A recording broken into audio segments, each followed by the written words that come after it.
Hey everybody, Trevor Thurrott from the Right Choice Realty, here with your final market update of 2021. What a crazy year it was.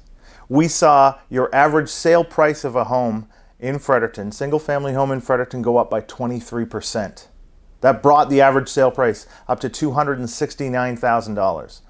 Comparatively, in 2018, it was only $199,000. You've heard of the lack of inventory? Well, we had 300 more listings in 2021 than we did in 2020. People are just buying more homes.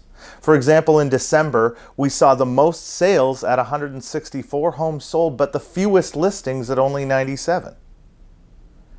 Homes on average are on the market for 17 days now, compared to 25 days last year. And with such low inventory, that's expected to continue into 2022. Places are selling fast. The most popular spots, the spots you want, are selling in multiple offer situations.